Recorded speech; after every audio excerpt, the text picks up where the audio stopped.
ফেব্রুয়ারি মাসে শুটিংয়ে গিয়েছিলাম কক্সবাজারে। আমাদের টিম ছিল 50 জনের।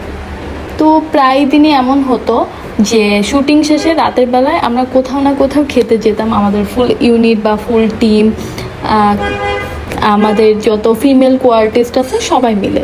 তো সেদিন চলে গিয়েছিলাম আমরা মারমেডে। তো মারমেডে যাওয়ার পরে আমাদেরকে কিভাবে ওয়েলকাম করলো দেখুন। আমাদের এই যে গলায় যে মালাটা দেখছেন, প্রথমে ঢোকার সাথে সাথে ওরা এভাবে আমাদের ওয়েলকাম, এই যে মারমেডে আসার পরে এই যে এইটা দিয়ে তারা আমাদেরকে স্বাগতম জানাইলো, ওয়েলকাম করলো। সুন্দর, কিন্তু এটা তো খুবই সুন্দর, ডিলেট করি নাই, এই ওরটা আরো সুন্দর।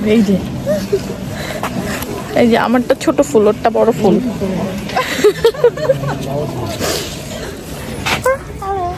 প্রিয়াঙ্কা হ্যালো কর।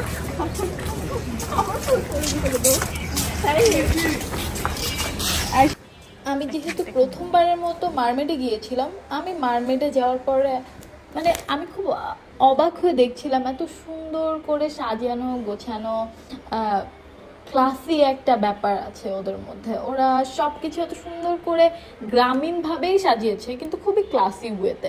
লাইক ওরা ছনের একটা বাসা বানাইছে।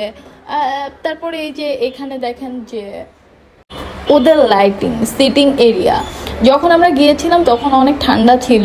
ঠান্ডা বলতে ফেব্রুয়ারির 4-5 তারিখ রাতের বেলা প্রচণ্ড ঠান্ডা পড়তো।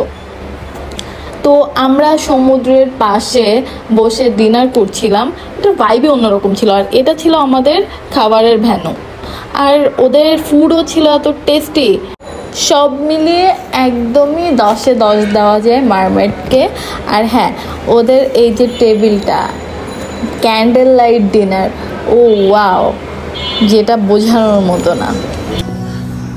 কই মাহা কই?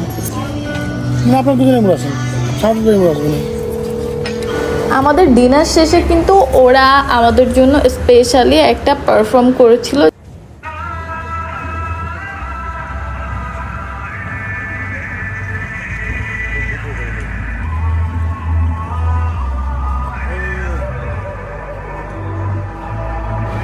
মারমেড প্রথমবার গিয়ে আমার খুবই ভালো লেগেছে। আমি তো নেক্সট টাইম যাব। আপনাদের কার কার মারমেড পছন্দ কমেন্টে জানাতে ভুলবেন না কিন্তু। আর কে কে মারমেডে অলরেডি গিয়েছেন তাদের এক্সপিরিয়েন্স জানাতে ভুলবেন না কিন্তু। আজকে চলি, বাই, টাটা।